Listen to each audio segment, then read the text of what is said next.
Evelyn Boyd Granville was born May 1st, 1924 in Washington, D.C. and died last year, June 27, 2023 in Silver Spring, Maryland, meaning she was 99 years old. Evelyn graduated from Dunbar High School. Dunbar High School is known for being the first public high school for black students. This is where she met her two math teachers, Ulysses Bassett and Mary Cromwell, who both encouraged Evelyn to pursue her mathematician dreams. Evelyn graduated from high school as valedictorian and then graduated from Smith College, top of her class in the highest honors program in 1945. She is the second African American woman to receive a PhD in mathematics, being the first from an American university. She attended Yale, where she earned her PhD in 1949. Evelyn grew up very poor at the time, and to make matters worse, the Great Depression started when Evelyn was only 5 years old. At this time, 1/4 of the U.S. working population became unemployed. Evelyn's family was already poor, leaving them with no power control, being that they were black and impoverished. Evelyn's father worked many jobs, and her parents separated. Due to her parents divorcing when she was younger, this had a negative impact on the way she operated her mental, which obviously affected her school life. So let's talk about some positive things. Who was Evelyn? What did she actually do? What contributions has she made to us? Evelyn created computer software to analyze satellite orbits for NASA's space programs. In 1956, she was hired by IBM, which launched her career in America's space program. IBM was a contractor to NASA, and Granville designed computer software that helped analyze satellite orbits for the Project Mercury missions. In 1962, she worked on NASA's Apollo program as a contractor for North American Aviation. A few months later, she returned to IBM working as a senior mathematician. After completing her PhD, Granville worked on a lot of landmark mathematical and astronomical projects. She worked on the first mass-produced computer. She worked on Project Vanguard, which helped to launch the first artificial satellite into orbit. She worked on Project Mercury, which intended to send the first humans into space. And she worked on Project Apollo, which attempted to land the first humans on the moon. And like the Hidden Figures, Granville was a black woman working in astronomy and math during the American Civil Rights era.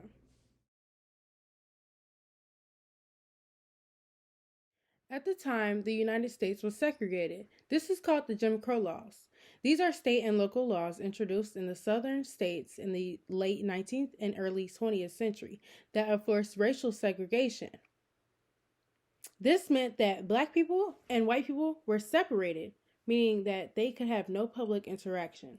Evelyn also grew up during a time where not all black people were allowed to go to school. Black people were often denied education. Black girls were only able to go to school up until a certain point.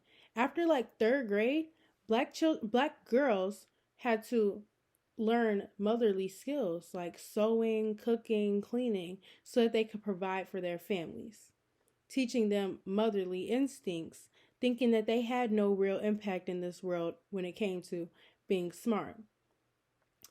As opposed to that, black boys were able to go to school up until almost high school, and then only the smart ones could move on.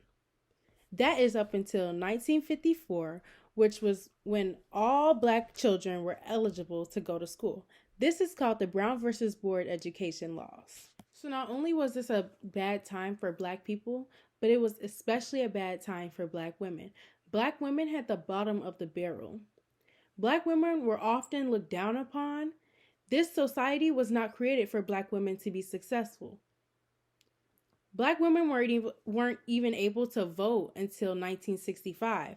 That is when the Voting Rights Act passed. So just imagine, if women weren't respected, why would black women be respected? They weren't, and they still aren't. Evelyn faced racial and gender discrimination a lot of the times, but she didn't even realize it until she was turned down for a teaching job in New York City. And she was not only turned down because she was black, but she was also turned down for being a woman.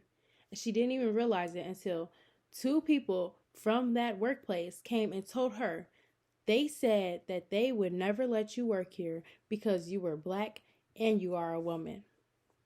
This coins to the term intersectionality, which wasn't accepted until 1989.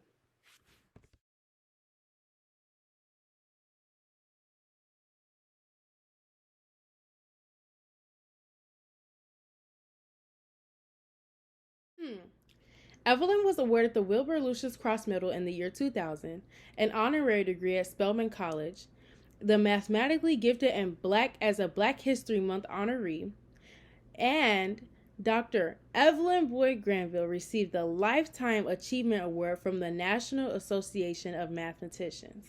Despite everything that Evelyn's went through, she has made such an impact on not only me, but society as a whole and America. With Evelyn's early technological advances and inventions, NASA is pushed ahead when it comes to software for space.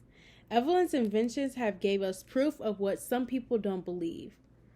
This computer software has made the impossible possible. Evelyn specifically has motivated me.